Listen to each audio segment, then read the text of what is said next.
Welcome to episode number 75 of the Between Two Brands podcast. I am still your host, Bill Petrie, and as always, thank you for joining. I think we have a good show today. I guess you get to be the judge of that, right? I say that every week. Hopefully, I'm right most of the time, but I really do think today we have a great show. But before we get into it, and I do have a little bit of a rant to go on this morning, a little bit of a preamble. But before we get to that, let's go ahead and pay the rent, shall we? Hey, you know what? In 2026, as in every year, your clients are looking for more than just a product with their logo on it. They're looking for rock solid merchandise solutions that are more than just innovative. They're going to be used for months and hopefully years to come.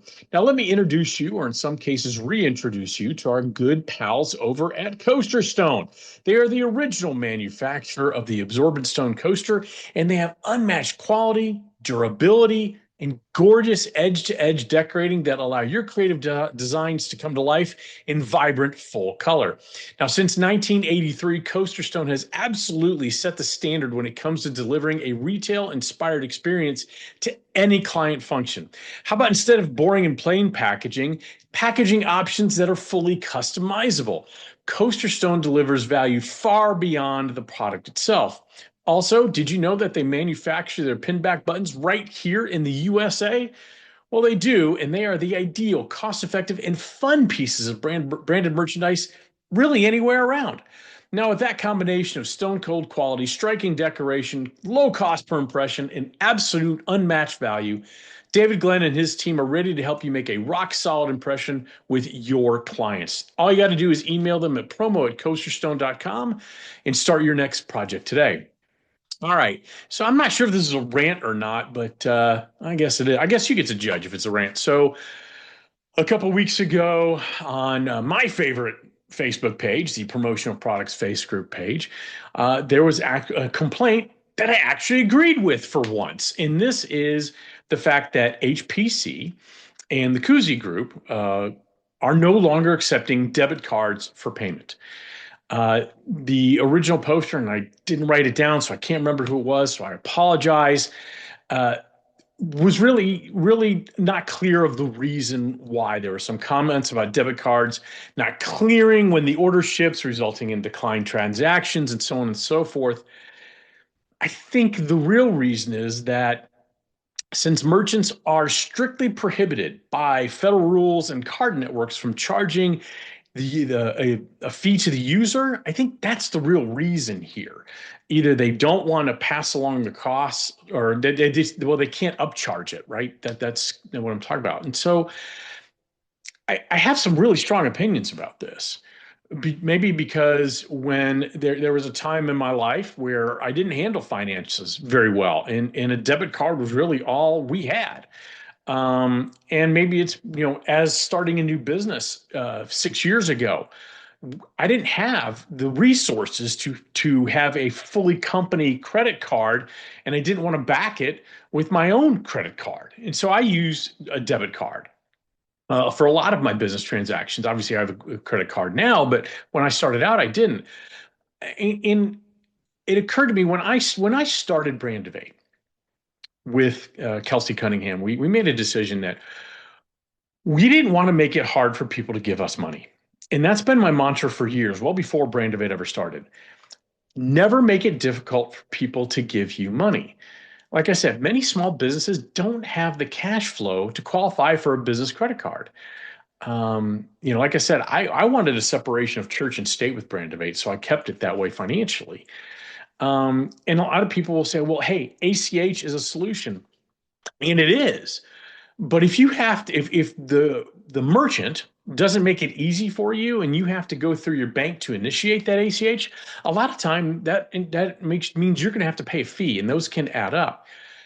What I like about debit cards, well, let me say what I don't like about debit cards. Obviously, there's the fraud aspect, right? And I believe Charity Gibson correctly brought this up, that if there is fraud on a debit card, it's incredibly difficult to get your money back. You have a lot more protections as a consumer if you use a credit card. Get that. There's no argument there. That's just fact. But one of the things, especially for businesses that might be a little tight on cash flow, might really want to keep an eye on their finances is that debit cards allow you to never spend more money than you have. At Brandivate, I have clients who pay by via direct debit, which is absolutely my favorite. Why wouldn't it be? ACH, which is my second favorite, because for both of those, there are no fees involved. I don't get dinged. But if people want to pay by credit card, great. If they want to pay by paper check, fantastic. And if they want to pay by debit card, that's fine too. That's absolutely fine. Again, as long as they pay within terms, I don't care. Now, I know there's a concern that, when a distributor places an order with a supplier, there's a hold, sometimes a hold put on a card, or it's not run until the order is shipped, and that sometimes can result in being declined. I understand that, but maybe if that happens with a distributor, next time they have to prepay. I think there's some easy solutions there that don't include saying we won't accept what is a universally accepted form of payment, a debit card. So I don't know. Like I said, I have pretty strong opinions on this. I think when businesses introduce and intentionally do it, introduce friction into the process, whether it's ordering, whether it's payment in this case, it's really a poor decision. And I think it really impacts the business in a very negative way. I'd absolutely love to hear your guys' thoughts on this. Maybe I'm missing something. I'm certainly no financial wizard, that is for sure. But I do know that it's not a great idea to make it difficult for your clients to give you money. And that's what it seems both HPG and Kuzi Group are doing with this policy. All right, let's hear from you in the comments below. But before we get to our guest, and I'm super pumped about our guest, let's go ahead and pay one final bill. And we're not going to, and you know what? I am using a debit card to do this. Hey, do you know what season it is? That's right. It's business valuation season. Now, perhaps you don't know what your company's worth. Maybe it's been more than a few years since your last valuation, and you need a new benchmark to see if you are increasing in value. Heck, you might want to see if it's time to even sell your business. Now, regardless of the reason, Jamie Watson and her team over at Certified Marketing Consultants, they have extensive experience in the world of branded merchandise and the financial knowledge necessary to provide a fact-based valuation of your business. All you need to do is email them at info@certifiedmarketing.com for a confidential discussion today. All right, that's enough of me complaining about people not accepting debit cards. Let's go ahead and bring on our guest. My guest today, he doesn't really need an introduction, but you know what? Let's waste a little bit of his time, your time, and even my time. He is a senior VP of Sales at PCNA, having joined the company in 2025 after serving as a CEO at Cap America, where he led the company through significant growth and the launch of a new product line. Now, previously, he spent 8 years at the Vernon Company, where he developed expertise in sales management, business development, and client relationship building. This is where he's one of the smartest guys in promo, because he graduated summa cum laude from William Penn University and then pursued a disruptive strategy certificate from Harvard Business School. That underlines his commitment to continuous learning and industry innovation. Please join me in welcoming one of the nicest, most stylish people in the branded merchandise industry, the one and only Mark Gammon. Mark, thank you so much for joining me today. Bill, that was probably the nicest thing anybody's ever said about me. So I appreciate you very much. And man, it's always good to talk to you. Absolutely my pleasure to spend this time with you, man. So Well, yes, thanks. love to All be right. here. Well, let's just jump in. I'm always fascinated by people's industry journeys. Unless you grew up in the industry, you're a second, third, fourth generation. People generally find this industry in weird, wild, wacky ways. So I want to know how you ended up in the branded merchandise space, period. Yeah, 100%. Like we're the only $27 billion industry that no one knows about, right? Right.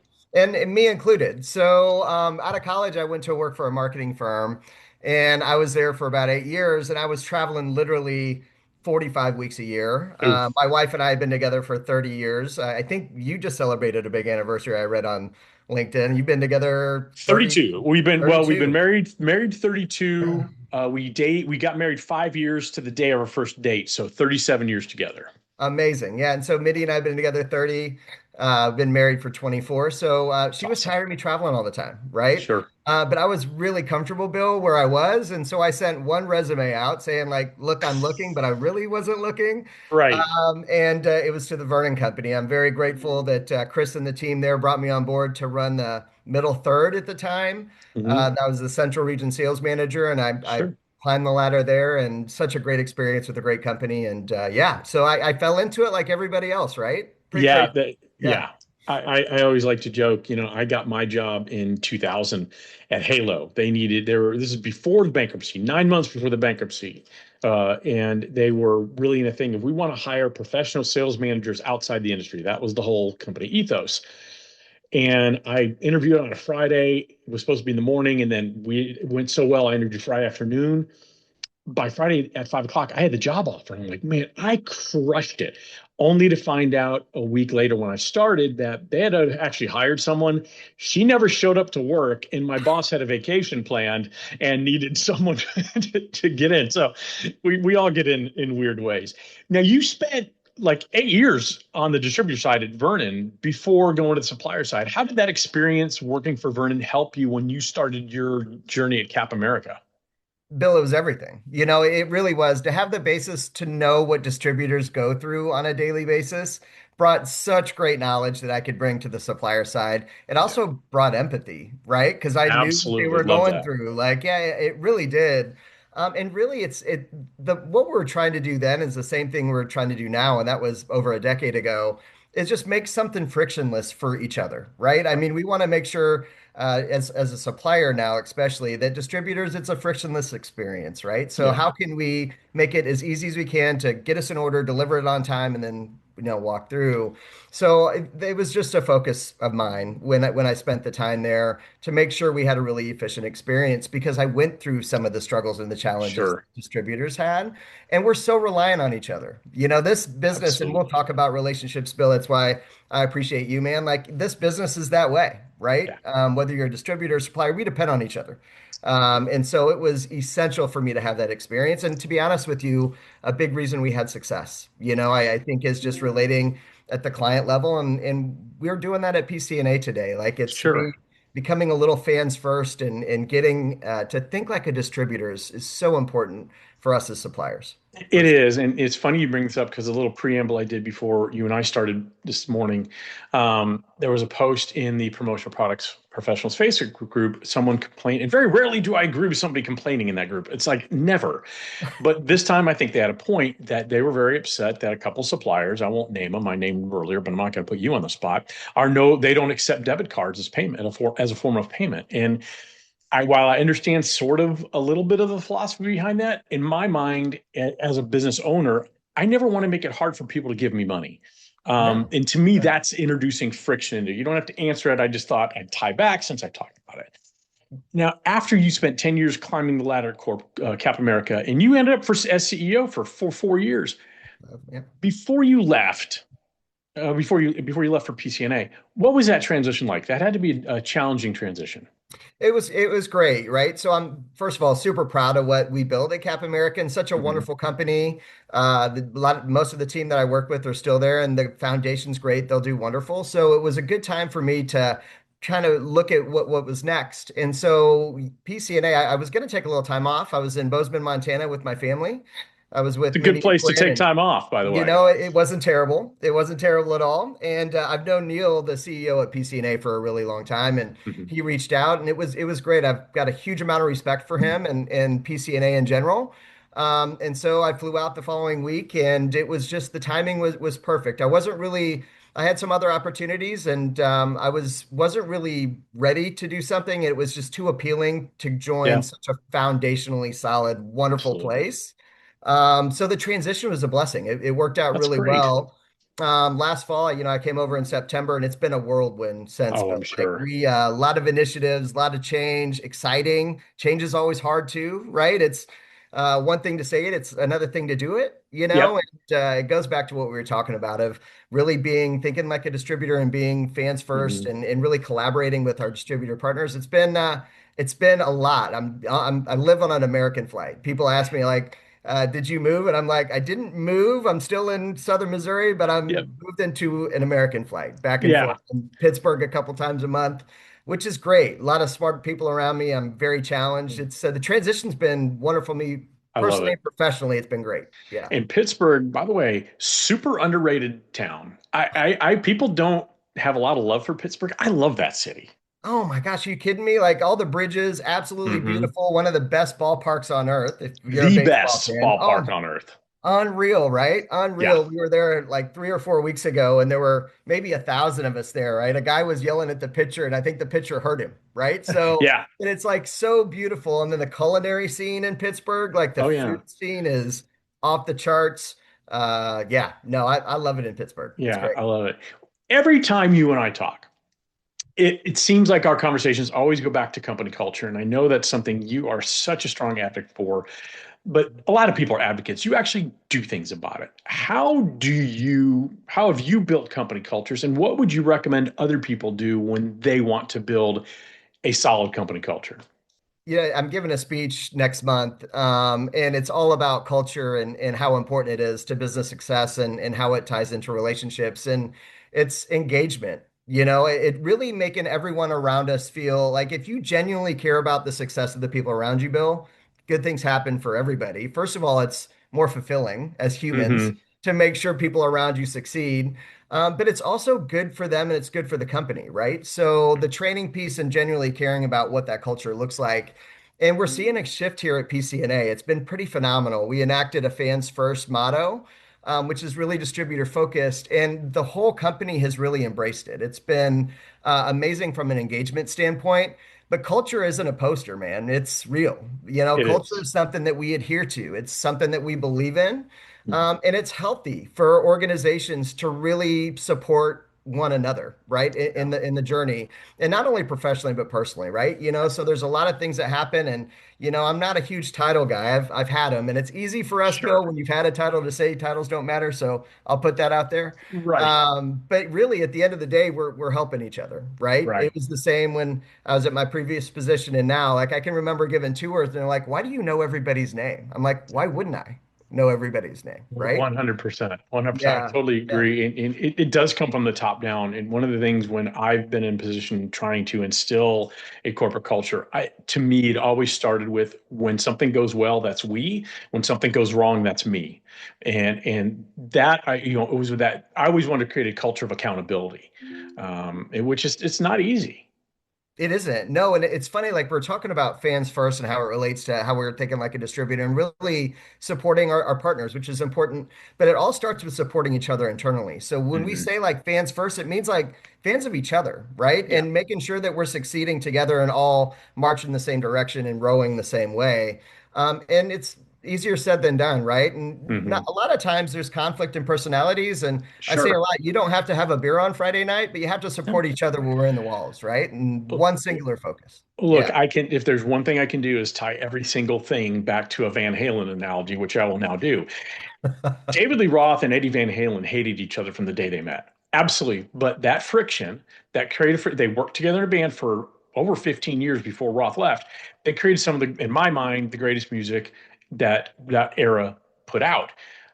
But they were able to put it together on stage. They didn't have to have the beer afterwards. They didn't have to hang out. But when it was showtime, it was showtime. And I love that. We don't have to sit together and sing Kumbaya. But when we're here at work, we need to row the boat in the same direction. Yeah, and it's constructive criticism, right? We can sit in a room and say, and I Yeah, think the most important thing in what we do, especially as leaders, is ask why. I mean, people will absolutely. come up with some ideas, and you're like, man, it doesn't really fit my mind.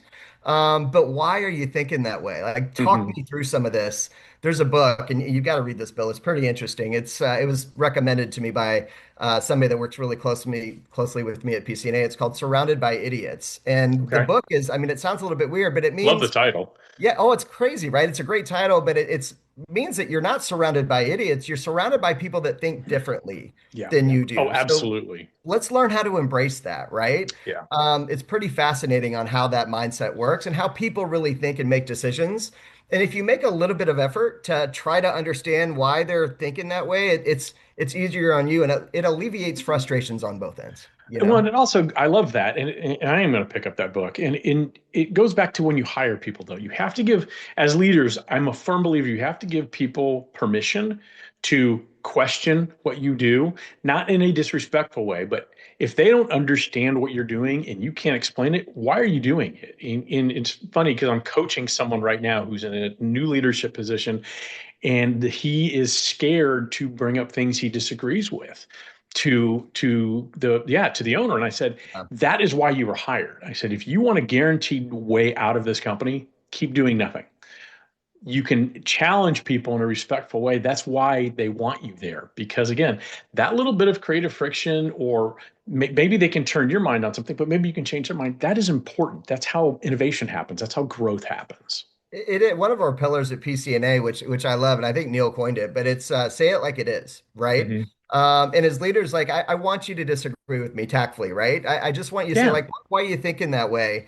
Yeah. I've been very thankful, Bill, to build some great teams and facilitate it, but the teams build success, right? I mean, Mm. obviously, I was played a part in it, and I'm very thankful for that. But if you build Sure. the right teams, man, it all elevates, Yeah, and we're doing that here, and that's the fun part of the business, right? Is building it a team is. that really gels and tries to figure out how to transcend and move forward. With everything that moves so fast right now, you need that Yeah. team that does that, you Love know? it.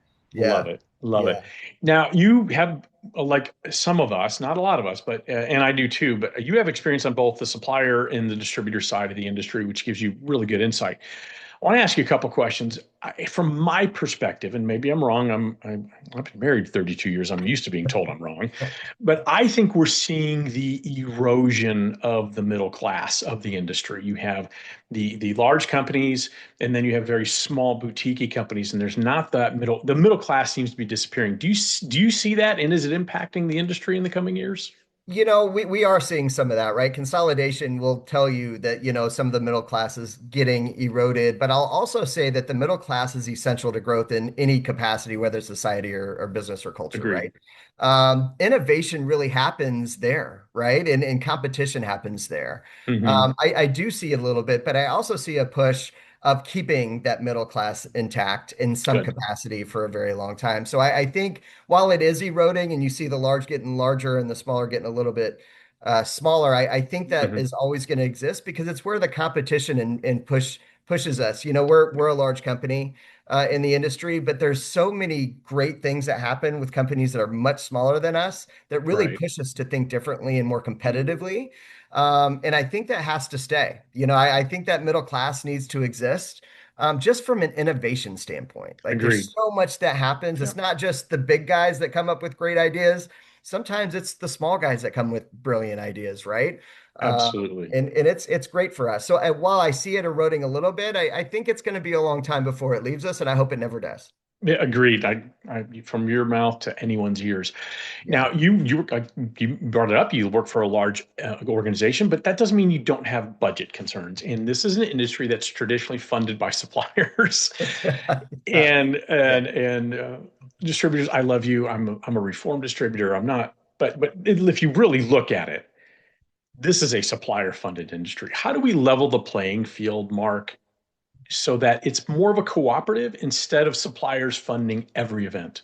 It's a really good question, Bill, and I see a shift already, right? You go through these paradigm shifts of like, is it supplier driven or distributor driven, and like that little bit of a push pull.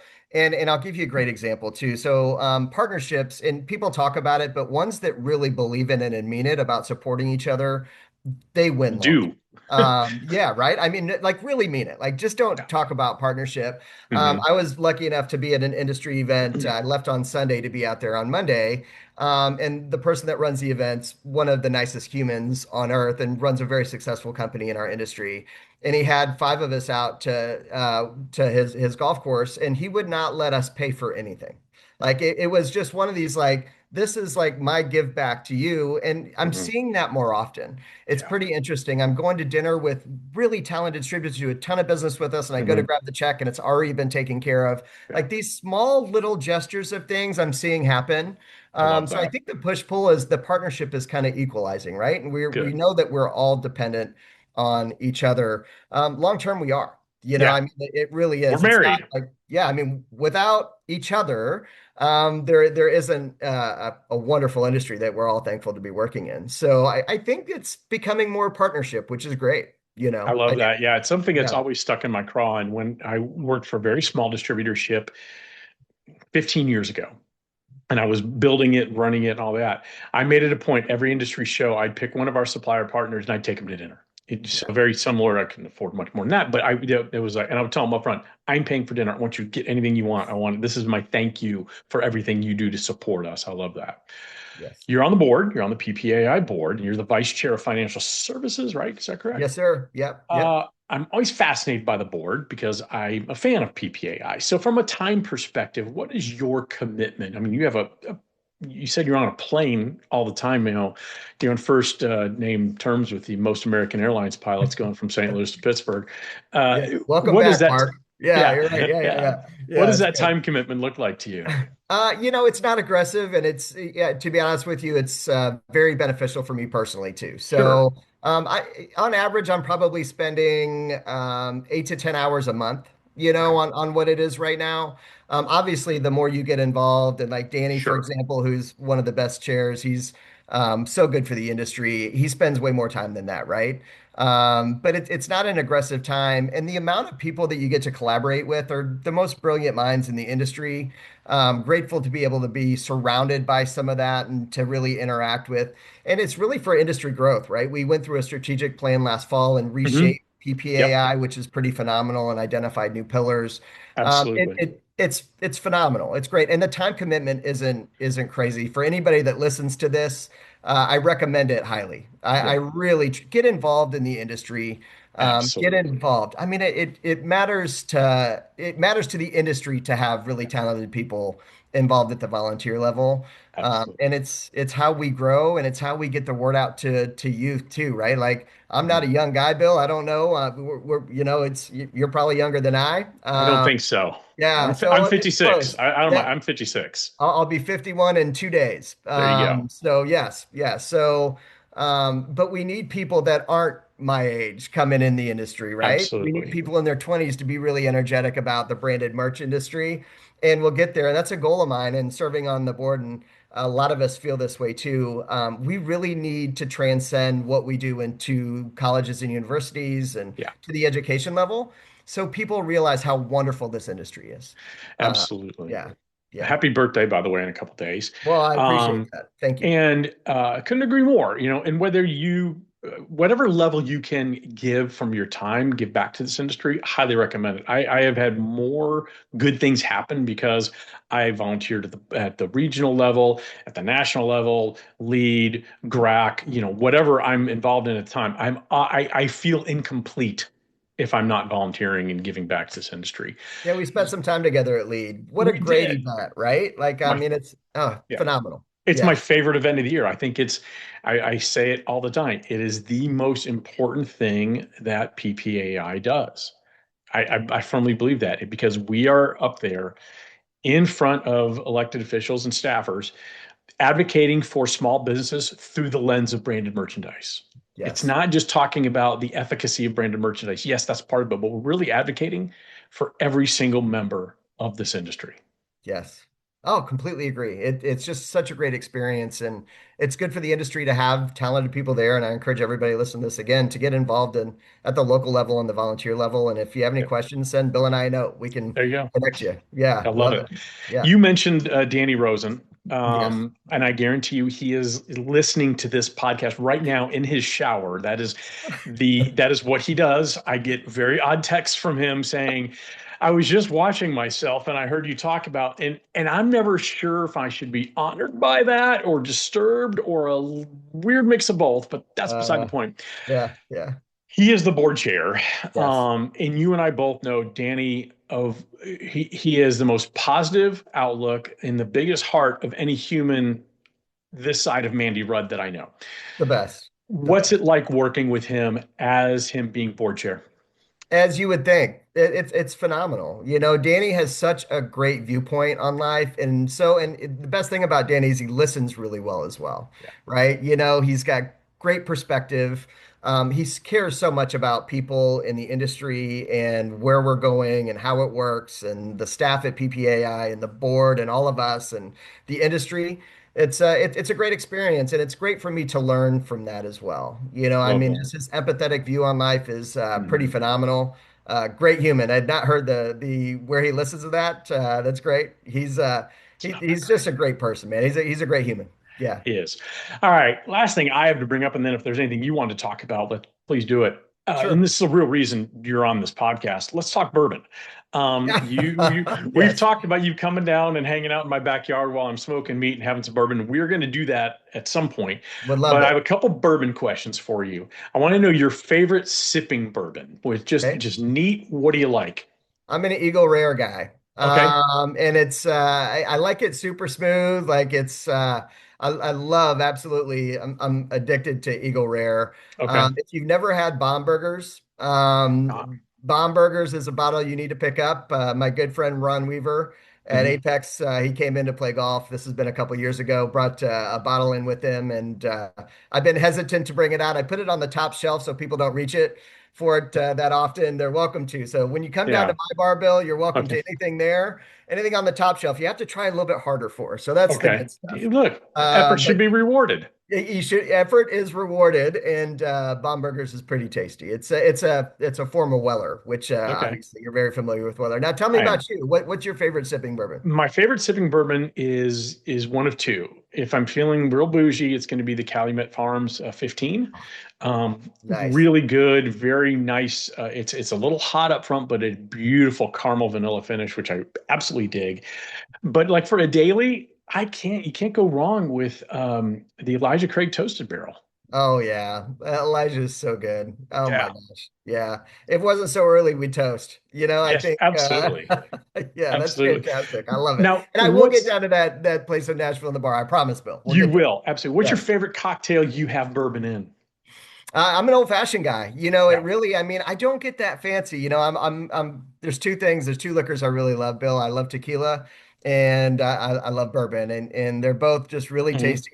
One little, like, one nice, neat, call it a Yep. day is a perfect end to a day. Yeah. But an old-fashioned is just an amazing way to start a Friday night meal. Absolutely.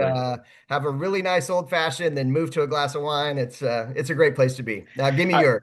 I'm same. I Yep. play with old fashions all the time. So my favorite is a black walnut old fashioned. Oh, I don't know if you've ever had it, but it's you use a couple dashes of Angostura bitters and then 4 dashes of black walnut bitters. Make it the same way, and it has this beautiful maple flavor. It's just out of this world. you just described the exact cocktail we will start with in Nashville this You summer. got it. All right. I love that. I You love got that. it. Now, Awesome. last question. You're Please. putting bourbon in a cocktail. You're not putting your Eagle Rare in there, I don't think. What are you putting in there? What is your go-to? You know what? I'm a huge country music fan. I don't know if you know that. I So, did not. yeah, I love country music. So, I put Traveler in there only Okay. because Chris Stapleton has got the most iconic voice ever. So, there's a little bit nostalgia to it, but Yeah. it's also a good mixing bourbon. Good. Have you had Traveler? I have not. Okay. But I walk by it and I'm like, I should get that, but then I wonder if it's gimmicky because there's so many gimmicky boozes out there.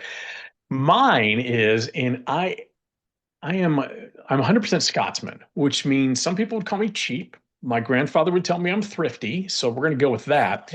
I love oak and bourbon. So like the Woodford Reserve Double Oak, but I don't love spending $60 on a bottle.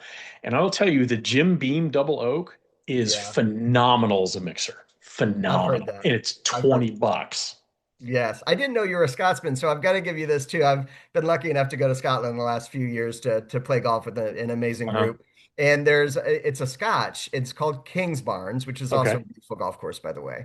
I'm So I will sure. bring a bottle of Kingsbarns with me that I brought back from Scotland, and I do this every year, but it tastes like bourbon. It is Oh, amazing. So interesting. I will bring that with.